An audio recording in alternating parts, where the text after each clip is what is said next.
So for those of you that I may not already know, my name is Tizzy Lockman. I'm the state senator for the 3rd Senate District, sort of Wilmington and some surrounding areas.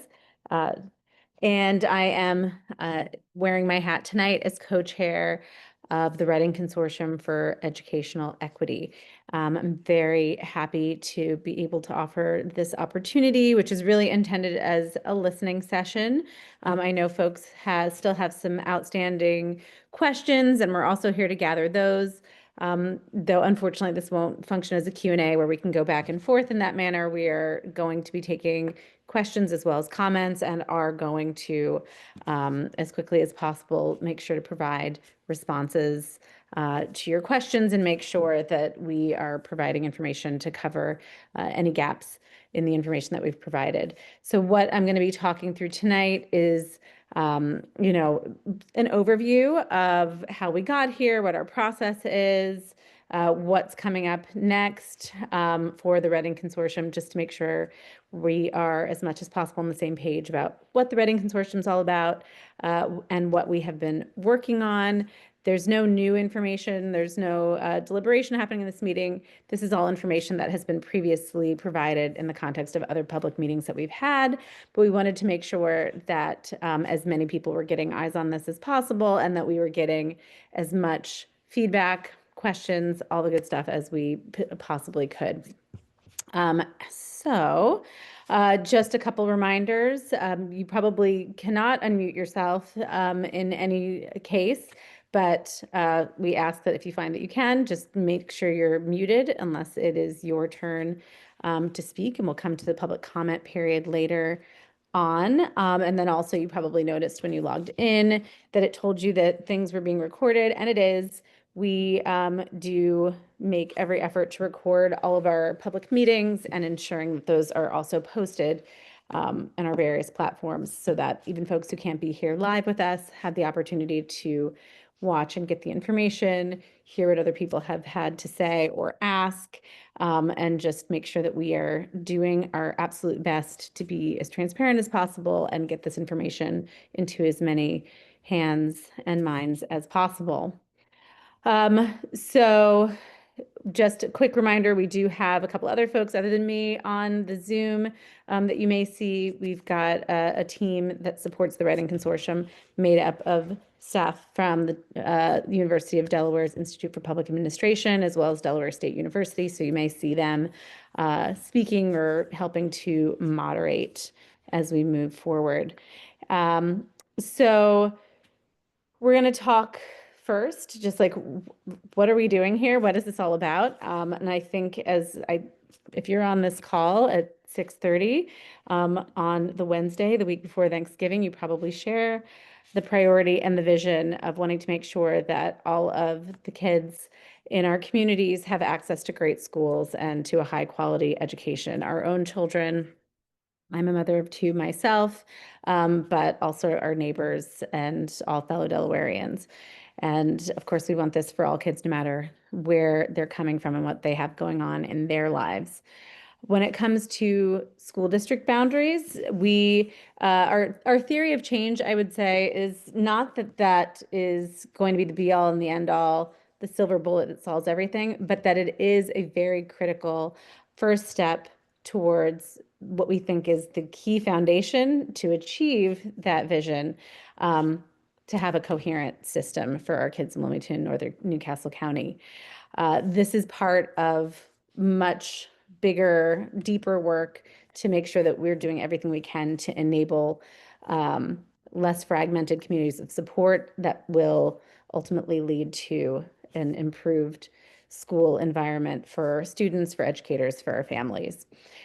Our mission as the Reading Consortium for Educational Equity specifically, is that we were created in 2019 by legislation that was led by myself and Representative Nnamdi Chukwucha, and it was essentially the reauthorization of a previously existing group, the Wilmington Education Improvement Commission. So we continued on some of the intention behind that group, but renewed it as the Reading Consortium for Educational Equity, and similarly, our legislation tasked us with recommending policies and practices to state level decision makers, namely the Delaware General Assembly and the governor, with some specific ideas in order to improve equity in the educational space.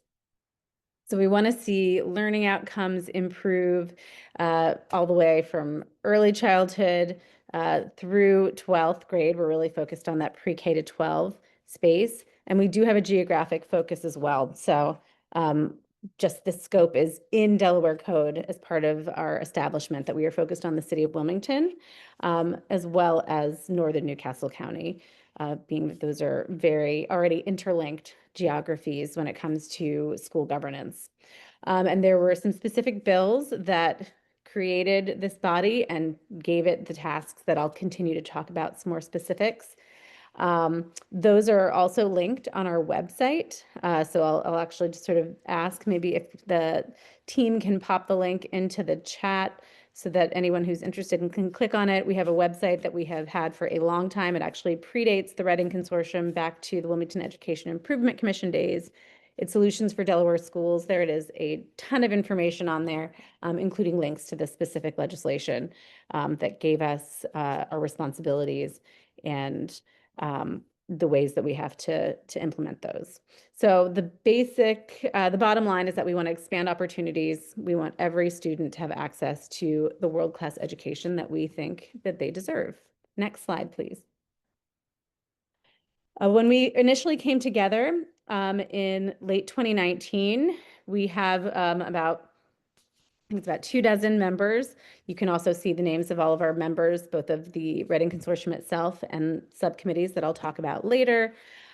We came together and we thought probably a very important thing that we could do right from the beginning was to actually define what we mean when we say educational equity. And so we, as a group, came up with a definition to guide our work. And so this is it's a little long. This is what happens when you have 24 people creating a definition together, but this is our definition of educational equity. The statement is that educational equity requires safe, secure, and student-focused learning environments where every student is intentionally provided access to the support, resources, and opportunities they need to reach their full academic and social potential in and out of the classroom. So just to give you a sense of what we think educational equity means and how that guides the recommendations that we make to state level decision makers. Some historical context for redistricting. So as I mentioned, we are tasked with making recommendations for various policies. We have been doing a lot of work in the last 5 years in a variety of ways to support equity in schools. And redistricting is just one part of our mandate, but it is part of the mandate that we are tasked with following through on. We are not the first ones to step up in this way, to be asked to, or to take it upon ourselves to do that. And this is because we have this very overly complex set of sort of governing systems around the city of Wilmington that has evolved over the past several decades. We have 18 specific schools. We have 11,000 students.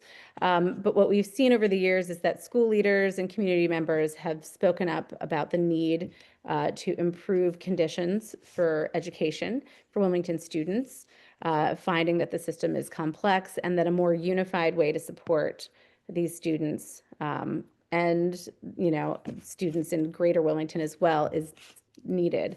And so in over 20 years, there have been multiple reports and a great deal of community and committee input. All of these commissions, you'll see several listed here that have come before us, have been making consistent and similar recommendations about the necessity to consolidate school districts in and around the city of Wilmington.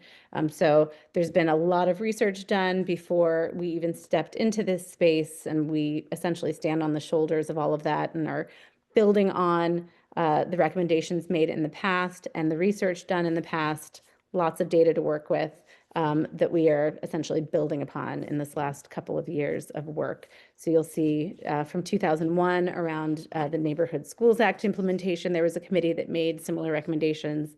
a task force led by Senator Margaret Rose Henry in 2008, and of course, the WEAC work of 2015 and 2016. Next slide, please. So currently, what do school districts look like around the city of Wilmington? You can see on this map, the darker lines indicate municipal boundary lines, and the largest one there, of course, is Wilmington. You'll probably recognize some of the other ones there as well, Newark and Newcastle, Ellesmere, and the Ardens. The only municipality that you'll see there that has multiple colors within it is, of course, the city of Wilmington, because we have 4 of the major geographic school districts dividing responsibility for the city, which is not something that you see in any of the other municipalities. And another, probably even more important observation to make is, of course, as we know, Christina School District has the distinction of being a geographically separated district, or as we often refer to it as a discontiguous school district. So where you'll see all of the other school districts being fully connected throughout. The purple of Christina has one little chunk here in the city of Wilmington, and then all of the rest of the district out surrounding Newark, down the highway, and completely separated by a significant distance. That is a very rare condition for a school district, just nationally. So highly unusual, and has, of course, been a great source of consternation and concern. Next slide, please. So in our process for pursuing our responsibility to make a redistricting proposal, we know that this can be a really heated topic, and we wanted to start with what we felt we could agree upon to guide us in identifying what models for redistricting would actually be desirable and viable. So one of the first things that we did was approve what we called an interim plan, and this was back in May of 2024, where we essentially gave ourselves some parameters to work towards. Agreeing that no more than 2 school districts should govern the city of Wilmington, should serve it. So right now, where we have 4 major geographic school districts, we should not have any more than 2, and that the Christina School District, recognizing that discontiguous nature of it, should no longer serve the city. So we should have no more than 2 school districts, and we're removing one of those from the equation, is what the body agreed to. That along with other items that I'll talk about in a moment, from that interim plan was affirmed by a vote of the General Assembly. We passed a resolution essentially recognizing the tenets of the interim plan and kind of giving the go-ahead to continue work. We also talked about the timeline that we hoped to work within, giving ourselves a May to December 18-month timeline. We did adjust this timeline at our most recent full body meeting because we are a little bit behind being able to have a full plan next month. We'll talk more about that shortly. We also established 3 subcommittees. That is our fiscal impacts, operational impacts, and community engagement subcommittees. And we organized them around what we'll refer to as the 13 stipulations. And I will point out what all of those are, but those come straight from the legislation. So straight from the Delaware Code. What are these 13 major areas that need to be addressed in the final plan that we draft that are going to have to be spoken to in order for that plan to be considered complete and able to be considered for passage and implementation. We also put in the interim plan a requirement that we complete a landscape analysis. So this was an idea that came from within our membership, folks who work within our schools, that we needed to have a study of some of the other factors facing students outside of the school space that we know are impactful to students' educational outcomes, so that as we plan both for a redistricting proposal, but what comes after in the implementation phase, we can make sure to be fully aware of and make sure that resources are provided to ensure that students are getting the supports they need to be successful, that we're not just moving lines around in a vacuum of students' lived experience.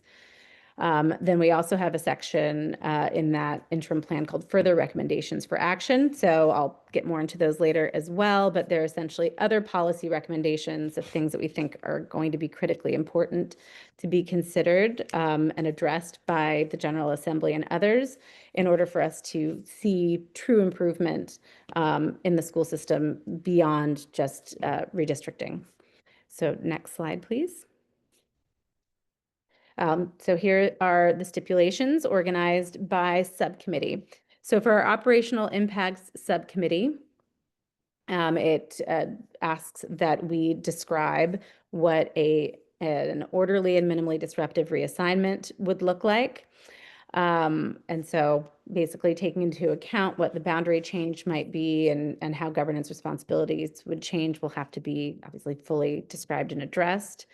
Number two is not so much a question for us to answer or as it is sort of an instruction that we ensure that that minimally disruptive reassignment enables students to complete the full grade span available at any school that they might be attending at the time that implementation takes hold.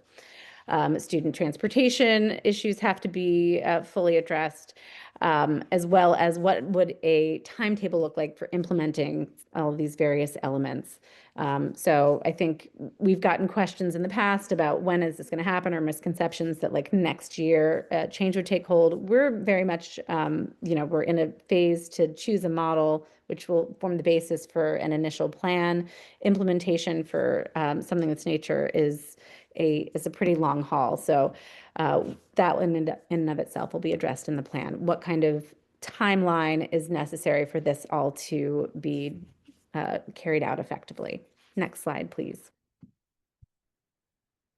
We have a subcommittee focused on fiscal impacts, and that group has to speak in the final plan about what resources be required to support any transitional activities, and make sure that we, of course, are able to provide for effective ongoing education for all students affected. And it particularly calls out the needs of schools that have higher concentrations of some of our most vulnerable students, such as low-income and English learners, as well as others. Also looking at the distribution of capital assets and financial obligations, or figuring out how such redistribution would need to be carried out. And then also, of course, looking at how funding statewide and locally will facilitate effective implementation in a manner that will, improve educational outcomes. So being able to speak to that in the report as well. Next slide. And then finally, our community engagement subcommittee has these items to address. One of them is already completed. That's number 3, the assessment of educational needs. That's the landscape analysis that I mentioned before.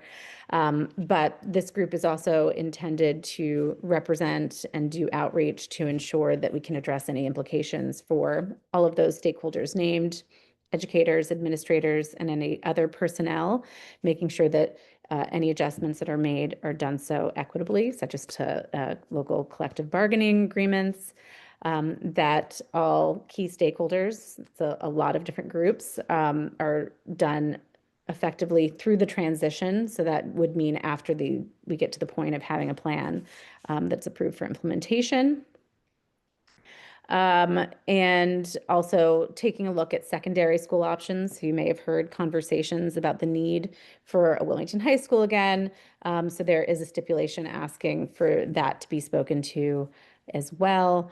And then this is actually similar to a responsibility that has been ongoing for the Reading Consortium and the Wilmington Education Improvement Commission before it, but making sure there's in place a process for ongoing monitoring and evaluation of the impacts and outcomes of implementation that would be made available to state decision makers and therefore would be public and available to everyone. Next slide, please. So where are we now in this process? So throughout this year, we've had a lot of publicly, open to the public events. We had some town halls in May that were probably a little bit more focused on our further recommendations for action, and some of those ideas. We've also been really focused through this year on our subcommittee retreats. We've had 3 of those. Those are also in-person, open to the public events, which have been really focused on looking at the options that were on the table based on the parameters from the interim plan and narrowing those down to a smaller and smaller number because we can only do deeper analysis for a smaller number of those options. So we've continually tried to narrow that down to be able to dig deeper on whatever is left on the table at any stage. There were 3 full body meetings through the year, which sort of just would follow on the subcommittee retreats to affirm, observations and discussions that were made in those. And then in September, we had what we called a community co-interpretation event. Again, it was essentially a big public meeting to talk about what some of the findings from the American Institutes for Research landscape analysis were. That included a really touching presentation from some youth researchers who were one of the major focus groups engaged in the development of that work. And that was really powerful. And it was meant as an opportunity for community members to hear what kind of data and observations had been collected and help make sense of it in a way that was tuned in to actually, the impacted community and real people here in Delaware, and not just through the lens of the researchers that we'd contracted with from elsewhere. Next slide, please. So this just kind of reiterates, again, the meeting, but kind of showing the cadence of how that flowed and how we went from where we started, which was 9 options when we considered those parameters, as I mentioned, of 2 or fewer school districts, Christina not included. We were able to kind of extrapolate from that 9 possible redistricting options that could mean. And so we eliminated a few of those almost right out of the gate for reasons that were discussed of perhaps it being like an unwieldy or awkward design. I'm happy to talk more about that in another context. And then we were able to look at some more data about, current student performance, distance from school buildings, some other factors that were pulled in for consideration and discussion at the subsequent meetings that enabled us to ultimately end up with focusing in on 3 of the 9 initial options that were identified as being the most viable and the most compatible with our goals of a more equitable and coherent school system for Wilmington and Northern Newcastle County. And I believe the next slide is going to have us start talking through this. Okay. So these are the 3 options still under consideration. And we will ultimately have to choose very soon one of these that we can do that fuller, deeper analysis that I think everyone is really looking for the detail on. But I'll talk about on a high level what each of these mean now. So we've got a Brandywine and Red Clay School District splitting of the city of Wilmington and a Metropolitan Wilmington School District option, as well as a Northern Newcastle County School District option. So this one, pretty self-explanatory, I think. Essentially what it does is it would expand the Brandywine and Red Clay School District footprints in the city of Wilmington. Christina School District would no longer serve the city. Colonial School District would no longer serve the city. And instead you would have those 2 districts dividing responsibility for education of the students within the geographic boundaries of the city. On the left-hand side, you can sort of see some of the existing boundaries for oversight of our schools. This model has in some cases been referred to as the river model, and you see that in the middle, how the red line just follows along the Brandywine River. And so in theory there you would have Brandywine north of that, Red Clay south of that. That's been a model that's been put out there for over 20 years. More recently, in our consideration, we talked about a modified river model, which would allow Red Clay to maintain its footprint north of the river that currently exists, so around like Warner and Shortledge. So these, again, are just concepts at this stage, but so you can see what the implications of going with that model might look like. Next slide. A metropolitan Wilmington school district is somewhat similar to the prior one, except what it constitutes is a consolidation of that footprint. So you would have Colonial and Christina coming out of the city, and the areas currently represented by Brandywine and Red Clay in the suburbs, combining with everything in geographic Wilmington to create one new consolidated district of the city and northern suburbs into one metropolitan school district. So next slide will show you a map of what that would look like. So you can see sort of the line there, obviously the purple and yellow representing the districts that would come out, and it would be one contiguous school district at the very north of the state, including the city of Wilmington. Next slide. And then a northern Newcastle County School District, again, I think pretty self-explanatory, would involve the consolidation of the 4 school districts which currently serve the city of Wilmington, all being consolidated to one large northern Newcastle County School District. It would not include the Appoquinimink Mixed School District. They do not fall under our purview that we were given as a consortium to look at Wilmington and northern Newcastle County.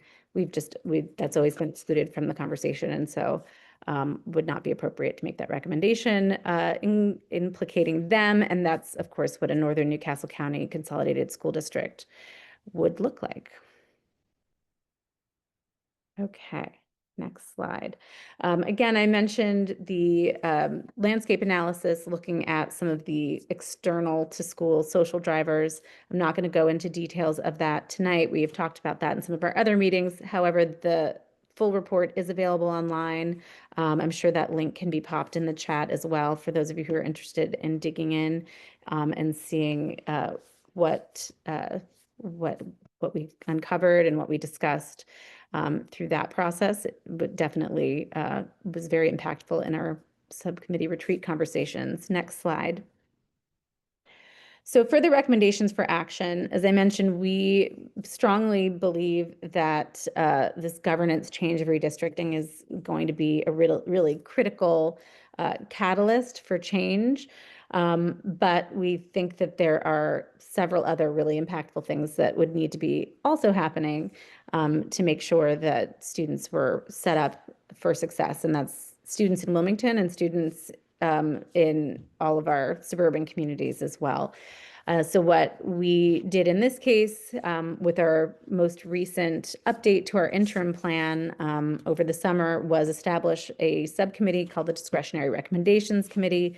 We met pretty much weekly from late August until mid to late October to look at some of these options that could be considered by the consortium during the planning phase to make sure that we would have a sense of what some potential costs might be that would come with some of these ideas so we can decide whether or not it would be reasonable for inclusion in the full plan. This includes making sure there's consistent support for wraparound services, looking at options around recruitment and retention. Premiums is something that's been discussed, so that's being costed out. Looking at, again, codifying supports for 9th to 12th grade students, making sure we're, getting students to school and through to graduation. There's some models that the consortium currently supports in both the wraparound service and secondary high school level supports that are sort of connected to those possible recommendations. Also looking at taking steps forward in the provision of early education and pre-K programs. I think thinking steps towards universal pre-K for the entire footprint of a new school district is sort of the big idea there, but we're currently just have to look at what the costs might be to do something like that. Also taking into consideration the important role of choice and charter policy for current conditions in school districts and how the redistricting process might provide an opportunity to take a look at those policies and improvements for equity through those as well, including looking at additional specialized programs, thinking like magnet programs that might currently be missing in the landscape to meet student needs. Next slide. So where we are in our process planning timeline, as I said, we are a bit behind where we had initially set up for ourselves. And that's largely, I think, because we have tried not to rush when we felt that people needed more time as we were narrowing down from 9 to what will ultimately need to be one model that we select to draft a plan on that basis. We are now taking that vote in mid-September and mid-December. So December 16th is when our full body meeting will be, where we will take feedback that we are collecting now, additional data that we are pulling together and synthesizing now to make a final decision about which model to move forward for full planning. And so that set us back a little bit to have plan drafting now occur in the first months of 2026, as you can see here. We're currently, of course, looking to gather more information in venues like this. We'll also be making a number of presentations to each of the school boards serving the city of Wilmington. And as I mentioned, we'll have some updated financial analysis to assist our decision making. And then, as I mentioned, in the new year, we'll have plan drafting occurring. Next slide. And then that really puts us into February for a lot of the major work of considering the plan draft, in which will include the full drafting of those 13 stipulations so that we can move forward with our statutorily included next, or sorry, statutorily required next steps, which would be the submission of a fully drafted plan that is approved by the consortium would then have to go to the State Board of Education for their consideration, and in turn be passed on to the General Assembly for consideration if the State Board approves it. So there's multiple stages of consideration and approval that would have to occur before anything would be a done deal, so to speak. And so the current goal is to have that all wrapped up by June of next year. So that is all of the information that I have about our history and our process. The real goal is to open this up as a forum. Again, I'll go on mute largely, and so won't be able to respond directly to questions at this time, but would be very happy to have as many people raise hands and offer a verbal public comment as possible. And we also will make sure that you have the QR code and the link in the chat for ways to also submit comments in writing. We have an email address, we have a form that you can take and use to offer us your thoughts, and certainly share with anyone, even if they're not currently here right now.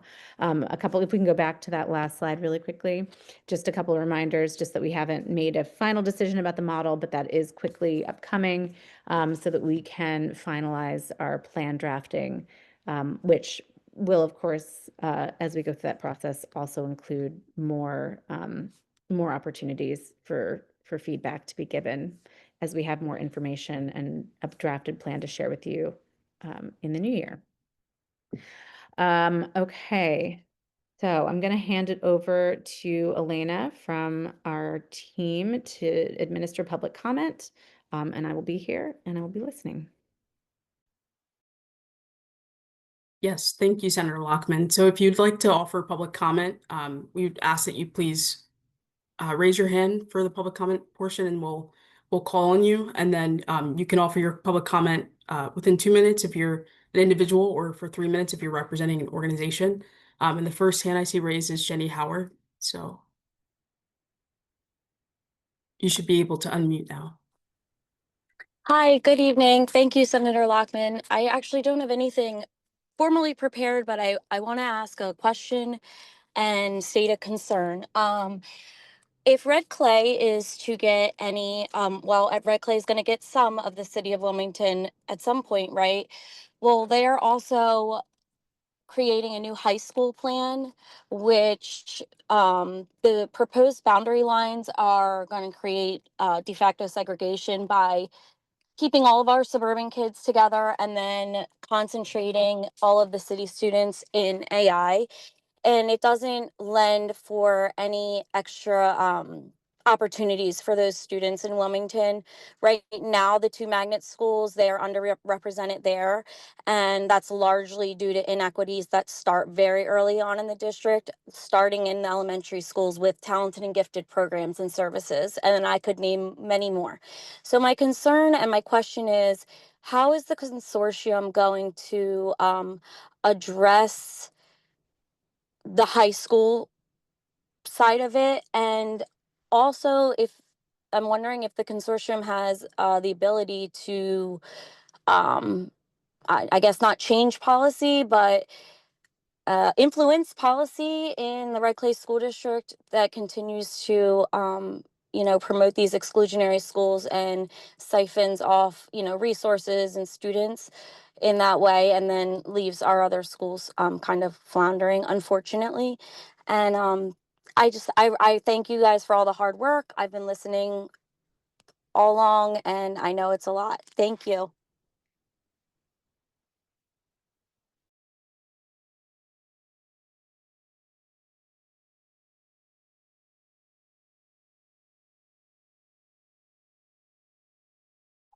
Thank you. I don't see any additional raised hands, but if you would like to offer public comment, just a reminder to please raise your hand and we'll unmute you. Thank you.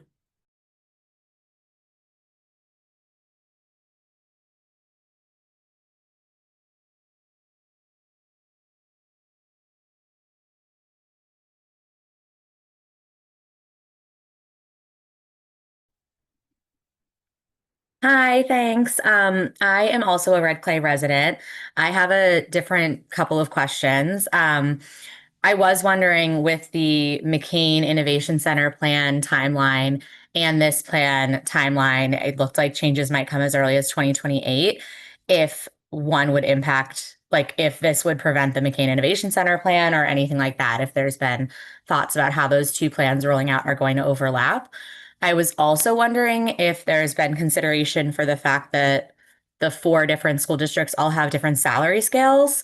So the people who currently work in Christina schools in the city, my understanding is that they currently make more than Red Clay educators. And so how is that going to be handled?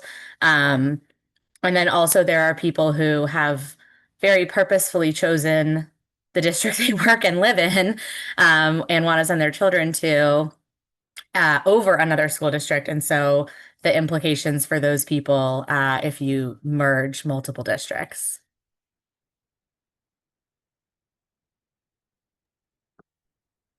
Thank you. And that was from Caitlin Troller. Are there any other members of the public who would like to offer public comment at this time? We would just ask that you please introduce yourself and then raise your hand as well.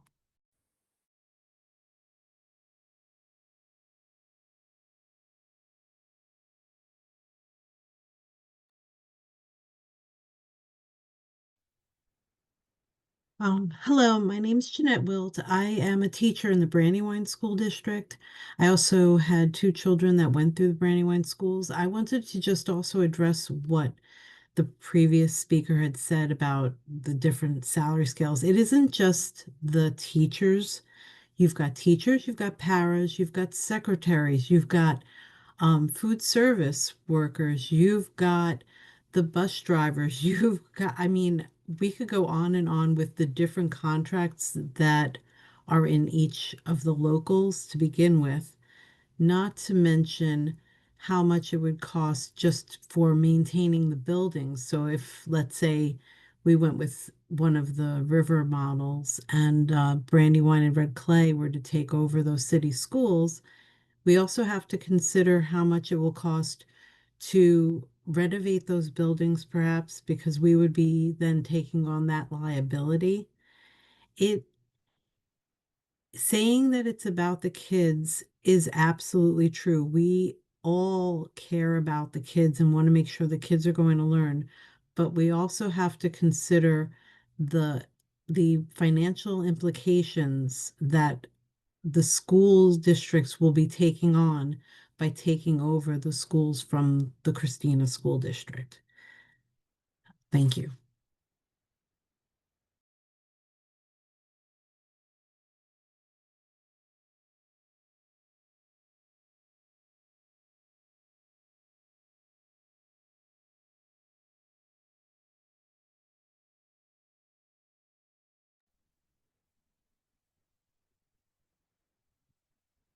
Okay, well, I'm gonna talk slowly and allow if anyone decides they want to raise their hand, we're certainly happy to hear more comments. I'm gonna also ask if we can advance to the slide that has the QR code for the feedback form, and but that may have already been put in the chat if it hasn't, or we can add it again. That would be good. But just want to make sure if you are not a verbal public comment person, that you know that there is, there are several other ways that you can make sure that we hear your questions, your concerns, and your comments. We are taking them very much to heart, and we will, specifically on questions that have been posed, we'll make sure to get to you specific responses on those as quickly as possible. But if no one else has a public comment to make, we'll just let that hang for a couple minutes and we will close out if there's nothing further. But again, please take this link, please share it with others. We would love to hear from you. It's really, really helpful. And if nothing further, I just really thank you all for your attention, and look forward to having further audiences. I think there might be a next step slide on what to expect next. The next set of public opportunities to hear from us are going to be those school board presentations. We'll make sure to, as those specific times are hammered out, we have dates, but I don't think we have times on all of them. We'll make sure that those are available on our website as well. And the intention is that they're being hosted by the district, so the district should be sharing that information as well. We'll make sure of that. And then, of course, on December 16th, we'll have our next full body meeting with the intention of selecting a model and to initiate our full plan drafting. So if nothing further, I think we can wrap this up and just look forward to hearing from you all again, and just thank you for your time and attention and caring about the work that we're doing. Have a nice evening.